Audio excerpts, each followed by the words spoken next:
meningkat ke acara selanjutnya, yaitu Mau'izah Hasanah.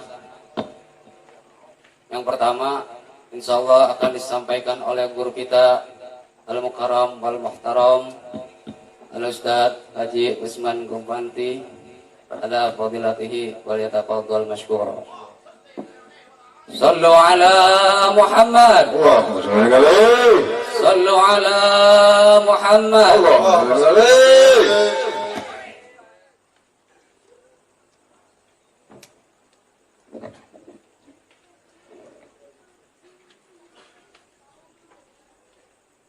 Assalamualaikum warahmatullahi wabarakatuh. Bismillahirrahmanirrahim. Alhamdulillahil wahidil qahhar, al-azizil ghaffar, mudabbiril umuri wa muqaddiril aqdar. Wassalatu wassalamu ala abdihi wa rasulih Sayyidina wa maulana Muhammadinil Mukhtar wa ala ahli baitihi at-tayyibin al-athhar wa alihi al-muhajirin wal ansar. Amma ba'd, faqad qala Allah ta'ala fil Qur'anil Karim wa huwa asdaqul qailin, laqad manna Allahu 'alal mu'minina iz ba'atsa fihim rasulan min anfusihim. Sadaqallahul azim. Hadaratul ulama yang sama-sama kita muliakan, para guru, para kiai, wabil khusus guru kita, guru saya, Kiai Haji Ahmad Syarifuddin MA, Kiai Haji Mursin dari Uis Tanggang, dan juga Kiai Haji Alawi Zain, dan juga orang tua saya Kiai Haji Abdurrahman dari Basmol, dan juga para guru-guru yang lain, para asatizah, para undangan yang berbahagia.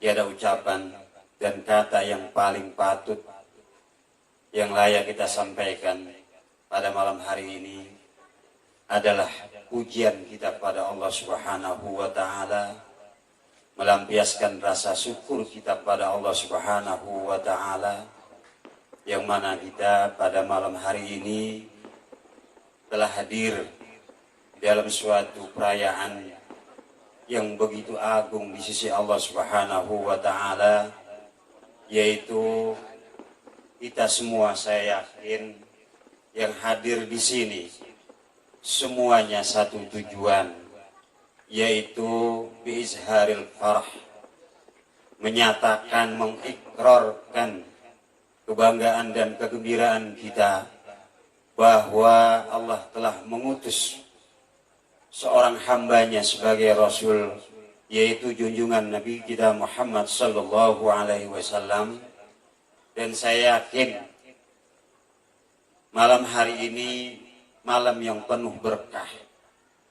Bukan saja keberkahan kita memperingati maulid kelahirannya Nabi kita Muhammad sallallahu alaihi wasallam, tetapi kita juga bisa berhadapan dan bertemu kepada orang-orang yang mulia, yaitu para guru, para asatizah yang alhamdulillah telah hadir bersama-sama kita, dan mudah-mudahan malam hari ini pertemuan kita akan tambah berkah dengan kehadiran beliau-beliau, dan juga kita doakan beliau, para guru-guru kita ini selalu mendapat limpahan rahmat dan lindungan dari Allah Subhanahu wa ta'ala, dilimpahkan, dijaga kesehatannya dan dipelihara ilmunya, sehingga kita bisa belajar dan mengambil dari para guru-guru kita yang ada di sekitar kita. Amin ya rabbal alamin. Dan juga selawat serta salam mudah-mudahan tercurah keharibaan junjungan kita Nabi besar Muhammad sallallahu alaihi wasallam. Amin ya rabbal alamin. Para hadirin yang berbahagia, Saya ini diri di sini gemeteran. Karena tadi sebutkan mau izah. Sebaiknya saya mewakili panitia aja dah, ya. Panitia. Kalau mau izah di dalam tuh banyak guru-guru saya gemeteran diri di sini, ya. Nanti saya bingung jawabnya, gitu ya. Yang dikatakan ada pepatah atau kaidah sulukul adab, ya. Sulukul adab aula min imtisalil awamir. Sebenarnya kita menjalankan adab itu lebih baik daripada diperintah panitia gitu suruh ngomong. Cuman saya wakilkan sama guru saya Ustaz Ahmad Syarifuddin nggak mau, ya. Jadi ya terpaksalah saya diri di sini. Barangkali di sini saya bukan mau izah. Saya akan menjadi sahibul hikayah saja, ya. Menceritakan suatu cerita dulu, ya. Di zaman Rasulullah Shallallahu Alaihi Wasallam ada seorang sahabat namanya Suhaib bin Sinan Ar-Rumi. Beliau bukan orang Mekah, ya. Beliau juga asalnya orang kafir, datang ke Mekah, kemudian jadi pedagang dan kaya. Dan pada saat Rasulullah Shallallahu Alaihi Wasallam diperintahkan berhijrah ke Madinah oleh Allah Subhanahu Wa Taala, ini Suhaib bin Sinan ini telah masuk Islam dan ingin juga berhijrah kepada Rasul, mengikuti Rasulullah Shallallahu Alaihi Wasallam. Namun barangkali memang orang mau benar itu dari dulu sampai sekarang itu susah, selalu banyak tantangan dan hambatan. Suhaib bin Sinan pada saat tersebut ingin hijrah bersama Nabi Shallallahu Alaihi Wasallam, dicegat bahkan diancam oleh orang-orang kafir Quraisy Mekah. Padahal Suhaib bin Sinan ini jago memanah dan jago memegang senjata. Sampai-sampai beliau mengatakan, kalau kamu berani menghadapi saya tidak akan berhenti sebelum panah saya habis di tempatnya dan golok saya acungkan, saya penggal ke leher kamu semuanya. Namun kesemuanya itu tidak dilakukan. Karena rasa cinta dan mahabbah dan taat kepada Rasulullah SAW, beliau tidak menggunakan panah dan pedangnya. Tetapi dia menggunakan hartanya. Orang-orang Mekah bilang, enak bener ente. Masuk kota Mekah bawa dengkul doang, sekarang udah kaya, mau hijrah ke Madinah, harta itu bawa ke Madinah, nggak bisa. Inilah orang-orang kafir Quraisy seperti itu. Suhaib bin Sinan itu tidak melawan, bahkan dia menaruhkan, okelah kalau demikian, kamu mau harta saya, rumah saya, dan ternak saya baik di Mekah, saya akan kasih kamu dan biarkan saya hijrah bersama Nabi Shallallahu Alaihi Wasallam. Akhirnya orang kafir Quraisy memang mati duitan begitu ya, mau dia itu. Dia lepaskan Suhaib bin Sinan, ikut berhijrah kepada Nabi Shallallahu Alaihi Wasallam. Dan berita tersebut didengar oleh Sayyidina Umar, Khalifah Rasulullah SAW. Sayyidina Umar mengatakan, Rabihal bai'a Suhaib. Suhaib perdagangannya telah memberikan untung yang besar. Dan juga berita tersebut terdengar oleh Rasulullah SAW. Rasul mendoakan Suhaib sampai 2 kali. Rabiha Suhaib, Rabiha Suhaib, sampai 2 kali. Beruntunglah Suhaib, beruntunglah Suhaib. Barangkali ini akan menjadikan hiburan buat panitia ini ya. Panitia yang saya dengar ini udah lebih 3 bulan yang lalu. Ya, mereka bermusyawarah, berikhtiar semaksimal mungkin, semata-mata karena ingin melaksanakan suatu peringatan perayaan yang dilandasi dengan mahabbah, rasa cinta kepada Nabi kita Muhammad Sallallahu Alaihi Wasallam. Mudah-mudahan Nabi juga mengucapkan Rabiha panitia, gitu ya. Panitia insya Allah akan beruntung. Saya yakin pasti beruntung. Karena Rasulullah itu memang luar biasa.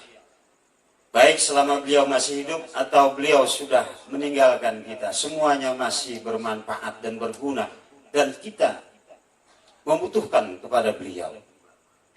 Sebagaimana Rasulullah SAW menyampaikan dalam sebuah hadisnya, hayati khairul lakum, tuhdisunakum wa yuhdasulakum wa wafatil khairul lakum tu'radu alayya a'malukum fama ra'aitu min khairin hamidtullaha alaih wa ma ra'aitu min syarrin istaghfartullaha lakum.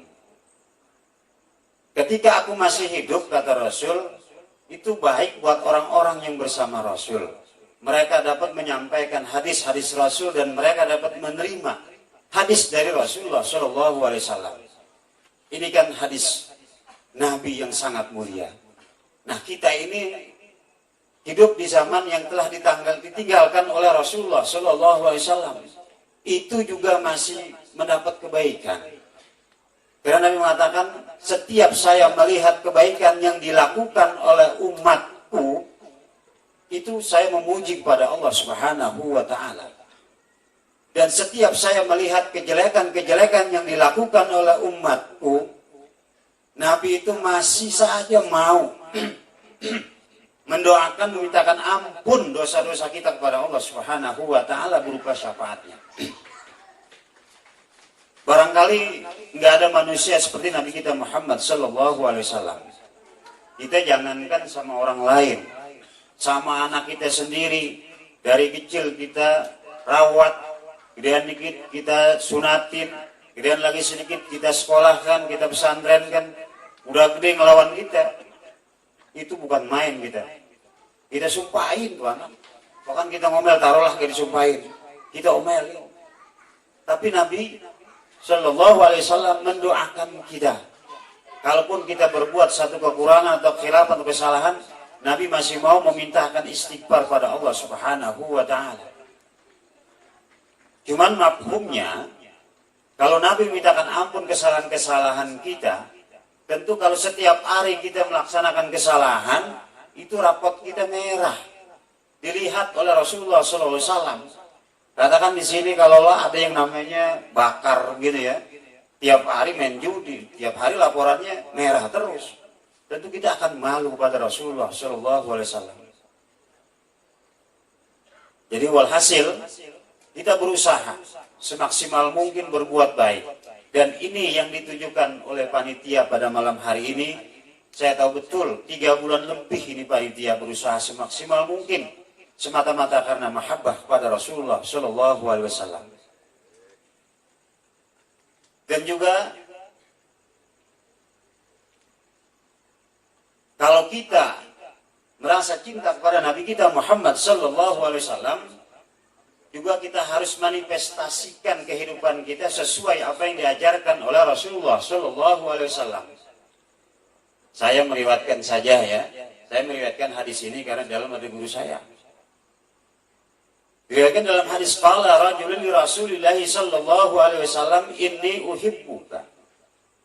Dulu ada seorang laki-laki ngomong sama Rasulullah, "Ya Rasulullah, saya cinta pada kamu. Saya sayang dan saya senang kepada kamu."